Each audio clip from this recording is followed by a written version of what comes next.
ஆச்சு. அதுக்கு நன்றி சொல்றதுக்கு கரெக்டான நேரம் இதுதான் நினைக்கிறேன். காசு என்ன நன்றி. எனக்கு ரொம்ப சந்தோஷம் சார். என் பேர் மாஹிர். சொல்லுங்க. எனக்கு தெரிஞ்சு தமிழ் மனத்துக்கு அப்புறம் தான் தமிழ் இணையம் வளர்ந்துச்சு. அது எல்லாரும் தெரிஞ்சுக்கணும்.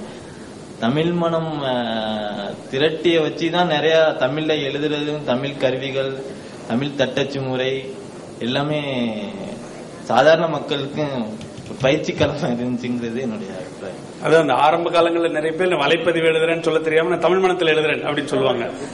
இப்ப சொல்றேன் அது தவறான ஒரு பார்வை. சில இடங்கள்ல அது சிக்கலையும் உருவாக்கிருச்சு.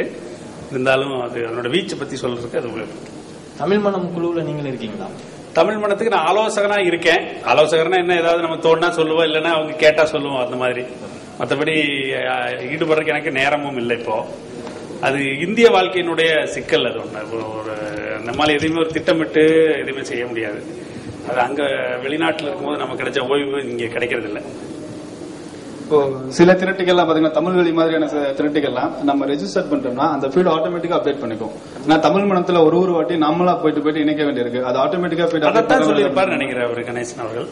அதாவது தானா திரட்டிக்கிறதுன்னு சொல்லல, அது வரது இல்ல. ஒரு தடவை நம்ம தான் போயிட்டு ஆட் பண்ண வேண்டியிருக்கு. அவர் சார் சொல்றது நம்ம பிளாகே ரெஜிஸ்டர் இப்போ மன்னிக்கணும், கடந்த 6 மாசம் ஒரு வருஷ காலமா நான் தீவிர வலைப்பதிவுகள் இல்ல. அதனால என்னால இல்ல. ஆலோசகரா ஏன் நீங்க அதுக்கு ஒரு ஆலோசகருடைய ரோல் என்னன்னா கேட்டா சொன்னா போதும். நம்ம ஏதாவது கேட்டாங்கன்னா சொல்லுவோம். அதுல திரட்டிக்கு ஒரு மைனஸ் பாயிண்ட் இருக்கு. என்னன்னா நாங்களும் அங்க போக மாட்டோம் திரும்ப.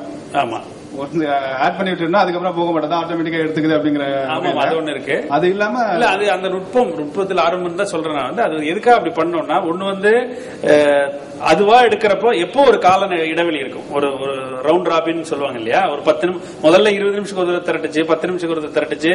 உங்க சர்வர் பவர் பொறுத்து, வலைப்பதிவுகளோட எண்ணிக்கையை பொறுத்து இந்த நேரம் மாறிட்டே இருக்கும். எவ்வளவு இருந்தாலும் குறைஞ்ச ஒரு 5 நிமிஷமா தான் ஆகும். ஆனா இதுல இன்ஸ்டன்ட் தமிழ் வழியில நம்ம எப்படி கூகுள் ரீடர்ல உடனே ஃபீட் அப்டேட் ஆகுதோ அதே போல கூகுள் ரீடர்ல உடனே ஃபீட் அப்டேட் ஆகுதுன்னு எப்ப சொல்றீங்க? எத்தனையோ ஃபீட் பாத்திருக்கேன். எழுதி ஒரு அரை மணி நேரம், 3/4 மணி நேரம், 1 மணி நேரம் கழிச்சு கூகுள் ரீடர்ல பாத்திருக்கேன். தமிழ் வழியில இன்ஸ்டன்ட் அக்ரிகேஷன் அடுத்த செகண்ட் உங்களுக்கு அங்க இருக்கும். அதுதான் அது ரெண்டுக்குள்ள வித்தியாசம். தமிழ் வழியில 3 நிமிஷத்துல அப்டேட் ஆகுது. டைம் பாஸ் இல்ல, அதான் வசதியா இருக்குமே அப்படிங்கிறது. இல்ல தமிழ் மனத்துல மேனுவலா நம்ம தான் அப்டேட் பண்ண வேண்டியிருக்கு. நம்ம ஒரு போஸ்ட் எழுதிட்டு நம்ம தான் முதல்ல அது எதுக்காக ஒண்ணு பண்ணிருந்தோம்னா, இந்த வகைப்படுத்தல்ங்கிற ஒண்ணு இருந்தது. நீங்க அப்டேட் பண்ணும்போது நீங்க அது என்ன வகையில நீங்க அதை வகைப்படுத்த விரும்புறீங்கன்னு காட்டுறதுக்காக. அப்ப நம்மளே பண்ணாதானே அது பண்ண முடியும். இப்ப குறிச்சொல் டேக் எல்லாம் வந்ததுக்கு அப்புறம் தேவையில்லை உண்மையில. ஆனா இப்ப அந்த சர்வருடைய ஆற்றலை பொறுத்தது. அது உண்மையில ஆற்றல் இருந்தா தாராளமா செய்யலாம். அது ஒன்னும் நுட்ப ரீதியா அதுல ஒன்னும் சிக்கல் இல்லை. சொல்லுங்க. தமிழ் வலைப்பதிவுக்கு ஒரு அமைப்பு அல்லது சங்கம்னு சில பேர் முயற்சி எடுத்தாங்க. அதை பத்தி உங்களுடைய கருத்து என்ன? அது தொழில்நுட்ப ரீதியான ஒரு கேள்வி இல்ல அது. அதனால இந்த அமைப்பில் இதை பத்தி பேசலாமான்னு தெரியல. எனக்கு அது தேவையில்லைன்னு தோணுது. இல்ல, அது நம்ம கூகுள் பிளாக் ஸ்பாட்ல வர மாதிரி ஃபீட் அப்டேட்டிங் மட்டும் அவங்க அக்ரிகேட்டரா வைக்கல. அது ஜஸ்ட் அவங்களோட ஃபீடை மட்டும் எடுத்து போட்டு பாத்துட்டு இருக்காங்க. பட் அவங்களே பாக்குறதுலங்கிறதா நிஜம். அது அவங்களும் தமிழ் மனத்துல தான் பாத்துக்கிட்டு இருக்காங்க. நேரடியான தொடர்பு எதுவும் இல்லை. தேடுபொறிகள் அது எல்லா தளங்களை போலதான் அதுவும் தேடுது. ஆனா தேடுபொறி நுட்பத்துல வலைப்பதிவுகள்னு அது உணர்ந்துச்சுன்னா அதனுடைய தேடு ஃப்ரீக்வன்சி அதிகப்படுத்திக்குதுன்னு நினைக்கிறேன். தேடுபொறி உள்ள இருக்கிறவங்களுக்கு தான் தெரியும். ஏன்னா அந்த வழக்கமான இணையதளங்கள் நம்ம முதல்ல பேசுவோம், ரொம்ப நாளைக்கு ஒரு முறை தான் அது புதுப்பிக்கும்னு தெரியும். அதுக்கு அது தேவையில்லாம தினமும் 10 முறை போய் தேட வேண்டியதில்லை. ஆனா பிளாக் சைட்ஸ் ரொம்ப ரொம்ப சீக்கிரமா புதுப்பிப்பாங்கன்னு தெரிஞ்சு அது அதிக நேரம் தேடுது, அதிக முறை தேடுது ஒரு நாள்ல. அதை தவிர மற்றபடி அமைப்பு ரீதியா எதுவும் தொடர்பு இருக்கிற மாதிரி எனக்கு தெரியல. அது மட்டும் தான். அது அந்த தேடுபொறியில அவங்களுடைய ஒரு தேர்ந்தெடுக்கப்பட்ட நுட்பம். மற்றபடி அமைப்பு ரீதியான இது கிடையாது. நான் என்ன ஒரு கேள்வியை புரிஞ்சுக்கிறேன்னா, இப்போ தேடுபொறி நிறுவனமோ சர்வரோ வலைப்பதிவுகள் சர்வர்ல இருந்து ஒரு RPC கால்னு சொல்லுவாங்கல்ல, அந்த மாதிரி ஏதாவது ஒரு வகையில ஒன்னு அப்டேட் ஆனதுமே அங்க உடனே தகவல் அனுப்புதா அப்படின்னு கேட்கிறாரு. கரெக்டா? அப்படி எதுவும் அனுப்புற மாதிரி எனக்கு தெரியல.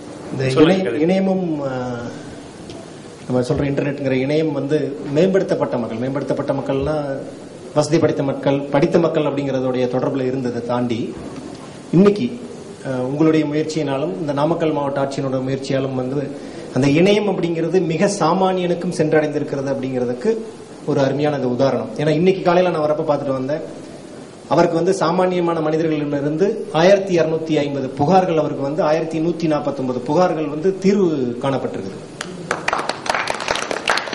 சோ இந்த மேம்பட்ட மனிதர்களுக்கான தளமா இருந்ததை விட்டுட்டு இன்னைக்கு சாமானிய மனிதர்களுக்கு இறங்குனதுல நம்ம மாதிரியான நண்பர்களுடைய பங்கு இருக்குது அப்படிங்கிற அந்த நல்ல விஷயத்தை இங்க பதிவு செய்யணும்னு விரும்புறேன். நன்றி. 26 தமிழ் மனம் வர்றப்போ நாங்க கேட்டதுக்கு இணங்க நீங்க சங்கமத்துல எழுதினையும் இதுல தமிழ் கற்கலாம் பாருங்கள், வலையில் பரப்பலாம் பாருங்கள்னு ஒரு எழுதுனீங்க. தொடர்ந்து இந்த தமிழ் மனத்துக்காக பண்ணிட்டு இருக்கிறப்ப ஒரு கேள்வியை முன் வச்சோம். நாம எழுதுறோம் அப்படிங்கிறப்போ மறுமொழி வருது அப்படின்னா அதை நாங்க எப்படி கண்டுபிடிக்கிறது அப்படிங்கிற கேள்வியை வச்ச உடனே நீங்களும் உஷாவும் தான் கேட்டீங்கன்னு நினைக்கிறேன். முதல்ல கேட்டது நானு, அதுக்கு மதிப்பெண்ணிட்டு இருக்காங்க, உஷாதப்பட்டாங்க, அதை உடனே நீங்க தீர்த்து வச்சீங்க. இப்போ Facebookல ஒரு இது இருக்குது, நாம ஃப்ரெண்ட் லிஸ்ட் ஆட் பண்ணிட்டோம்னா எந்த இதுல நாம மறுமொழி யாருக்கு கமெண்ட் கொடுக்கறோம் அப்படிங்கிறது கூட அதுல வருது. இப்ப கூகுள்ல நாம இந்த வலைப்பதிவுல இருக்கிற மாற்றம் வந்துட்டு ஃபாலோயர்ஸ் அப்படின்னு போட்டு எல்லாம் வந்துட்டு இருக்குது. அதே மாதிரி வாய்ப்பு இவர்த்தங்க வந்து இன்னொரு இதுல நம்ம ஃபாலோயர்ஸ்ல இருக்கிறவங்க இன்னொரு இதுல கமெண்ட் கொடுத்தா அதை பாக்குறதுக்கு உண்டான வாய்ப்பு இதுல பண்ண முடியுமா? இதுதான் என்னுடைய கேள்வி. நுட்ப ரீதியா அது சாத்தியம்தான். அதுக்கு வாய்ப்புகள் இருக்குதா? யாராவது சிந்திச்சு நான் இங்க முன்வைக்கிறேன். வேற வலைப்பதிவு அப்படிங்கிறது வேற இல்லையா? மிக்க நன்றி நண்பர்களே. இந்த வாய்ப்பு கொடுத்த இந்த உத்தமம் அமைப்புக்கும் நல்ல அறிமுக உரை கொடுத்த நண்பர் கணேசனுக்கும் நன்றி. பின்னாடி பேச வர்ற நண்பர் சுப நற்குரன் அவர்களை வரவேற்று அமர்கிறேன். படித்தவர்கள் இருந்தாலும் பொள்ளாச்சி பாலிடெக்னிக்கல் படித்து எந்திரவியல் படித்து தமிழுக்கு தனியான தொழில்நுட்பை அளித்த காசி ஆறுமுகம் அருமையாக நமது வினாக்களுக்கு பதிலளித்தார். அதை கேட்க இன்னொரு வகையில் தமிழ் வலைப்பதிவுகள் பெருக துணையாயிருந்த தேனி இயங்கு எழுத்துரு டைனமிக் ஃபாண்ட் செய்த எனது நண்பர் உமர் தம்பியின் மூத்த மகன் நான் அழைக்க வந்திருக்கிறார். அதிரை அதிராம்பட்டினத்துக்காரர்கள் பலர் அமர்ந்திருக்கிறார்கள். நான் என்றுமே போற்றி படிக்கிற சிங்கை கிருஷ்ணன் ஐயா இருக்கிறார்கள், மாகிர் இருக்கிறார், ஈரோடு கதிர், ஓசை செல்லா, எல்லோரையும் தெரியும் எனக்கு. நாக இளங்கோவன் எனது நண்பர், ஒரு 20 ஆண்டுகளாக தமிழ் பாதுகாவல் இயக்கத்தின் தந்தை சி இலக்குவனார் ஐயா அவர்கள் மகனார், பேராசிரியர் சி மறைமலை ஐயா குடும்பத்தோடு இருக்கிறார்கள். பேராசிரியர் அறிவியல் தமிழுக்கு பல கலைச்சொற்களை வழித்தடிக்கும் திருமதி ராதா செல்லப்பன், பேராசிரியர் செல்லப்பன் இருக்கிறார்கள். எனக்கு தெரிந்தவர்களை சொல்கிறேன். சுப நற்குணன் மலேசியாவிலிருந்து வந்திருக்கிறார். பேராசிரியர் மறைமலை ஐயா மலேயா சென்ற போது அவரை நன்கு கவனித்து பல கூட்டங்களுக்கு ஏற்பாடு செய்திருந்ததை எழுதியிருந்தார்கள். அப்பொழுதுதான் அவரது வலைப்பதிவு எனக்கு அறிமுகமாகிறது. அன்றிலிருந்து நான் அவரது வலைப்பதிவை படிப்பதுண்டு. நாக இளங்கோவனை எனக்கு பல ஆண்டுகளாக தெரியும். இளங்கோவன் இப்பொழுது அண்மையில் சென்றிருந்தார். அப்பொழுது சுப நற்குணராரின் அவரது இயற்பெயர் சற்குணன் என்று நினைக்கிறேன், தந்தை பெற்றோரிட்ட பெயர்.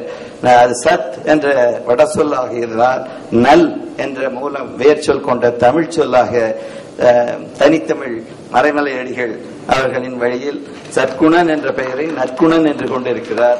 தமிழை பாதுகாக்கும் இயக்கத்தின் மூத்த தலைவர்கள் மறைமலை ஐயா அவர்கள் வழியில் தமிழ் பள்ளி இயக்கத்தை நடத்தி கொண்டிருக்கிற சுப நற்குணன் அவர்களுக்கு இந்த ஊரை சார்ந்தவன் என்ற முறையில் அவருக்கு எனது தனிப்பட்ட நல்வரவை சொல்லி அவர் உரையை தொடங்க அழைக்கிறேன்.